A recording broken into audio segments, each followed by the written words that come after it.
I'm Neill Franklin. I'm a 33-year law enforcement veteran, retired from the Maryland State Police and a former commander with the Baltimore Police Department. And I am currently the Executive Director for Law Enforcement Against Prohibition. What happens when you try to control private passions with state force? Well, you spend $1 trillion in 4 decades, $70 billion per year in law enforcement. You arrest 40 million Americans, and when the world's prisoners go to bed tonight, 1 in 4 will do so in the U.S. Drugs are cheaper and more potent than ever before. Just like gasoline, when plentiful, price goes down. Basic supply and demand. More drugs are available than ever before, and they're more potent because we leave complete control to criminals. School children find it easier to buy illegal drugs and beer and cigarettes. Criminals don't require a driver's license for age verification. They also recruit other children to sell drugs to children.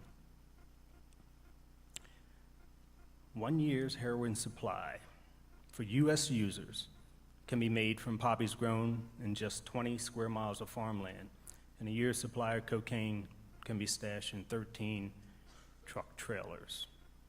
From 1970 to 2005, the percentage of non-drug incarcerations increased only 294%.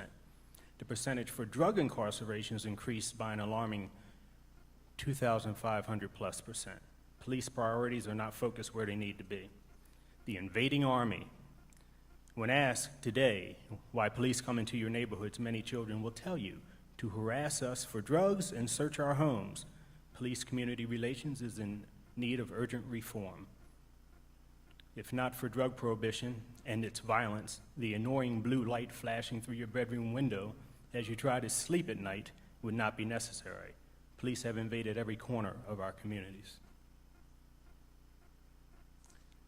1 in 3 African-American young men will be introduced to the criminal justice system. Baltimore has a 60% dropout rate for young black men. Drug dealing is attractive. It is what they know. It is the path of least resistance. Well, we know who goes there, 1 in 3.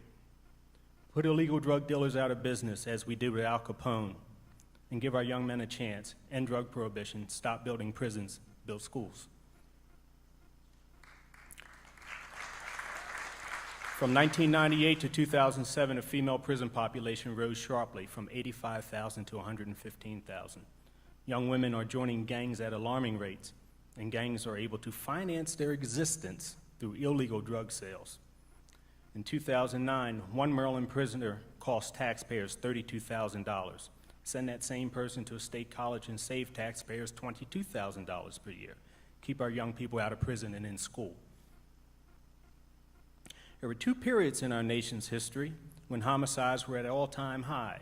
During the 1920s with alcohol prohibition and Al Capone, and now with drug prohibition and our neighborhood drug dealers and the cartel. Before the drug war, police were credited with solving 9 out of 10 murders. Today they solve only 6 out of 10 murders.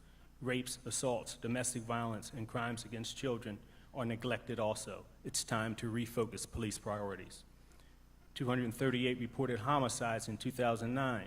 Although lower than previous years, these figures remain high for Baltimore.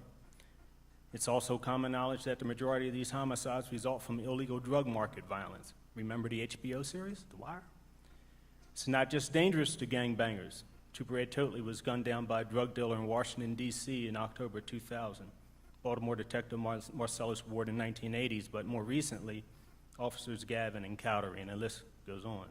Our innocent neighbors fall prey to failed drug policies. The entire Dawson family was murdered by a drug dealer in 2002 when he set their home on fire. Children are caught in the crossfire way too often, drive-by shootings and running gun battles. We can do better.